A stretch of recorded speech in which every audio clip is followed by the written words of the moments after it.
The western plains lay wide and unforgiving beneath a sky that never seemed to end. Tall grass bent and whispered with the passing wind, carrying dust, memory, and the echoes of lives lived quietly and forgotten just as quickly. Out here the land did not care who you were. It only cared whether you were strong enough to endure. At the far edge of that endless openness stood a solitary ranch house, its wood darkened by years of sun and storms. The place belonged to Luke Carter, a man who had chosen distance over connection and silence over hope. Luke was 30 years old, though the lines on his face suggested more. His hands were scarred from rope burns and weather, his shoulders shaped by long days of labor. He had come west as a young man with grief pressing heavy on his chest and the belief that solitude might quiet it. Instead, it had only taught him how to live alongside pain without letting it consume him. People in the nearby town knew Luke only by reputation. He was the quiet rancher who paid in full, spoke little, and left early. He never stayed for drinks, never laughed too loudly, and never spoke of family. Some said he was cold.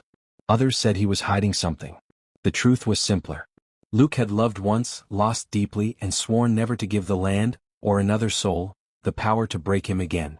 That evening the sun sank low, staining the sky in hues of amber and crimson. Luke finished securing his horses and turned toward the cabin when he noticed movement near the trees. Not the careless step of a traveler, nor the sharp movement of a predator. This was cautious, deliberate.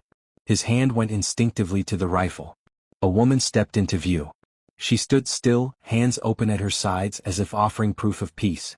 Her dark hair was braided neatly, falling down her back. She wore a simple buckskin dress, worn thin by travel but carefully kept. Her face held strength rather than fear, and her eyes, dark, steady, observant, met his without challenge. "I don't mean you harm," she said. Her voice was calm, carrying a quiet confidence that unsettled him more than panic would have. Luke studied her closely. A native woman traveling alone in this territory was rare, and dangerous. The world had not been kind to her people, and men out here were often worse. "My horse went lame," she continued. "I saw smoke from your fire and followed it." Luke hesitated. His instincts told him to send her away. He had done so countless times before. Hunters, drifters, men looking for work.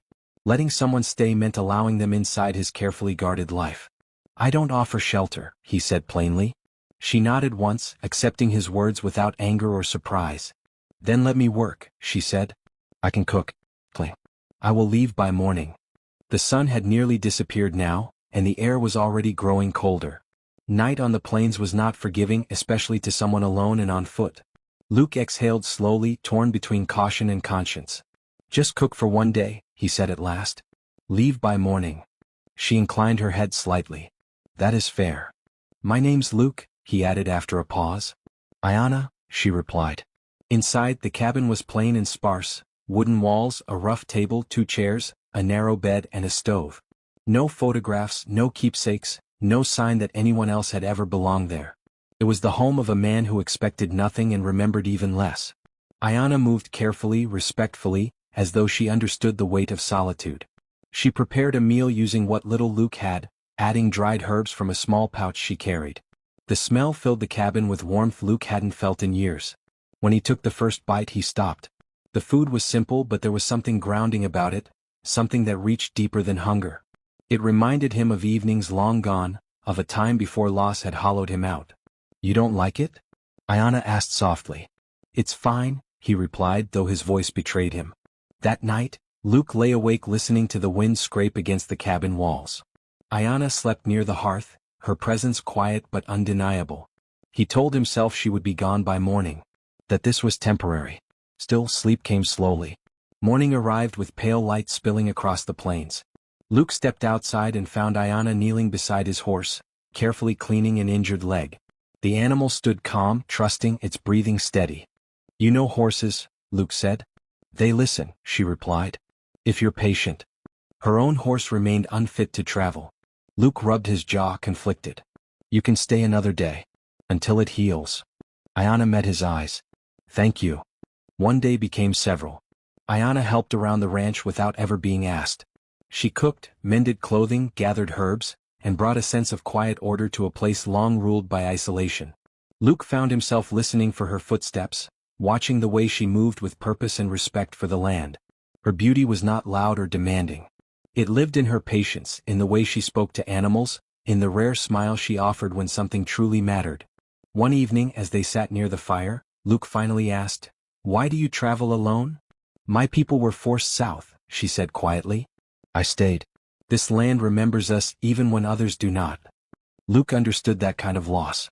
The feeling of being left behind while the world moved on. "You're not afraid of me?" he asked. She smiled faintly. "You are lonely. Not cruel." Her words struck something deep inside him. Over the weeks, walls slowly fell. Luke shared fragments of his past. The violence, the family he buried, the years spent convincing himself that isolation was strength. Ayana shared stories of her tribe, her mother, and songs passed down through generations. At night she sang softly. Luke never interrupted. Those songs carried history, grief, and resilience woven together. One evening, bathed in golden light, Luke realized the truth he had been avoiding. He was falling in love. Fear followed swiftly. "I said you'd leave by morning," he said suddenly. Ayana met his gaze. "Do you want me to go?" "Yes," he said. "It was a lie." She nodded once. "Then I will." That night neither slept. At dawn, Ayana prepared one final meal. She lifted her bag and turned toward the door. "Thank you for your kindness," she said. Luke's chest tightened painfully. "If you leave, I don't know how to return to being alone." "And if I stay," she replied, stepping closer, "your life will change." "I want it to," he admitted. Silence settled between them, heavy with truth. "I was taught not to give my heart where it would be broken," she said softly. "And I was taught not to feel at all," Luke replied. She reached for his hand. "Perhaps we can learn differently." Luke pulled her close, not with desperation but with reverence. The seasons turned slowly on the plains. Spring brought wildflowers that Ayana gathered with care, teaching Luke which roots healed and which berries nourished. Summer followed with long days of work beneath an unforgiving sun, yet the labor felt lighter now. Luke no longer worked in silence. Their conversations, sometimes spoken, sometimes shared through simple presence, filled the spaces that loneliness once ruled. Ayana did not abandon who she was when she married Luke. She brought her traditions with her, honoring the land each morning before beginning her tasks. At first, Luke watched quietly, unsure of his place in those moments. Over time, she invited him to stand beside her, to listen, to learn. He did not fully understand the words she spoke to the wind, but he understood the meaning behind them: gratitude, remembrance, respect. At night, she continued to sing. The songs no longer sounded like echoes of sorrow, but like threads stitching the past to the present. Luke often lay awake listening, feeling something inside him heal that he had never known was broken. Not everyone welcomed their union. In town, whispers followed them. Some looks carried judgment, others curiosity. Luke stood firm through it all. The man who once avoided people now met their stares without flinching.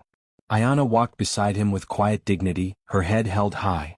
One evening, as they sat on the porch watching the sun sink beyond the horizon, Luke spoke softly. "I used to think this land only took from people," he said. "Now I see it also gives, if you're willing to stay." Ayana smiled and rested her head against his shoulder. "The land gives back to those who listen." Luke tightened his arm around her, knowing she was right. The ranch grew. The house filled with warmth. And though the world beyond their land remained harsh and divided, within their shared space there was balance. Between past and future, silence and song, solitude and love. The lonely cowboy who once feared connection had learned that love did not weaken a person. It rooted them. And on that vast, untamed frontier, Luke and Ayana built not just a life, but a legacy shaped by courage, understanding, and a love strong enough to endure the wild. Their love grew slowly, rooted in trust, shared labor, and understanding.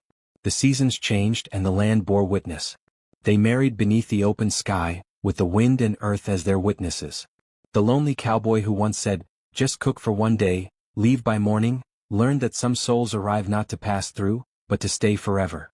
Out on the wild frontier, two broken paths became one.